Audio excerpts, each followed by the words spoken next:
Labdien! Apskatīsim tā saucamo aproksimācijas uzdevumu. Mums ir dati, kuri ir redzami tabulā, kur X, piemēram, varētu būt mēneši no janvāra līdz jūlijām, un Y ir dati, kuri ir savākti attiecīgos mēnešos. Ja mēs šos datus attēlojam grafikā, tad redzam, ka šeit tie dati ir izmētāti pa visu grafiku, un mūsu uzdevums iemācīties datus aproksimēt ar dažādām funkcijām. Ko nozīmē aproksimēt datus?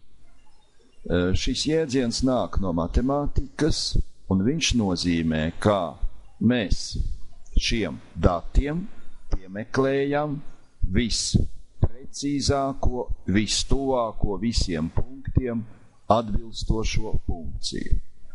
Tādas funkcijas var būt ļoti dažādas. Šeit pieminēšu tikai 4. Kā piemēram, lineārā funkcija. Lineārās funkcijas vienādojums ir ax plus b.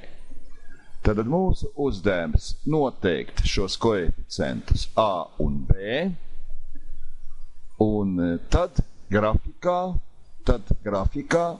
mēs redzēsim šo līniju. Man šis grafiks ar līniju jau ir sagatavots. Šī līnija iet caur šiem punktiem, kaut kādā noteiktajā virzienā. Tālāk varētu būt aproksimācija ar tā saucamiem polinomiem.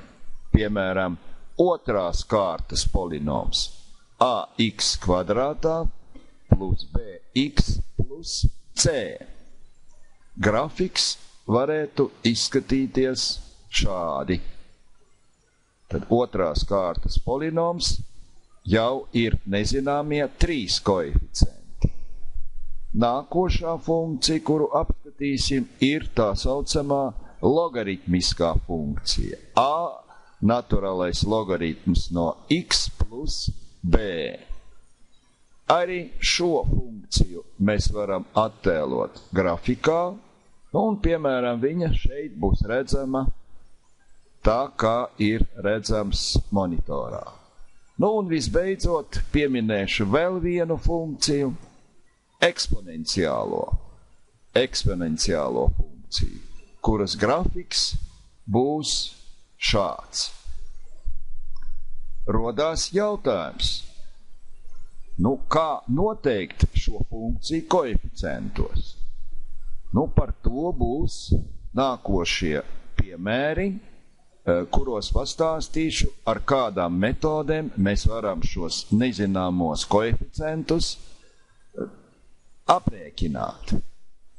Mēs, piemēram, šajā gadījumā varam arī grafikā parādīt visas 4 funkcijas. Un tad jautājums, kura no viņām ir labāka, kura no viņām ir tuvāka, precīzāk apraksta šos datus. Tas ir jautājums nākošiem uzdevumiem. Bet pagaidām tā bija tikai ilustrācija par datu aproksimāciju. Jā, starp citu funkciju skaits, šeit man ir 4 funkcijas pieminētas, bet viņu tādu funkciju matemātikas grāmatās jūs varējat atrast 10. Ar to arī pagaidām ir viss.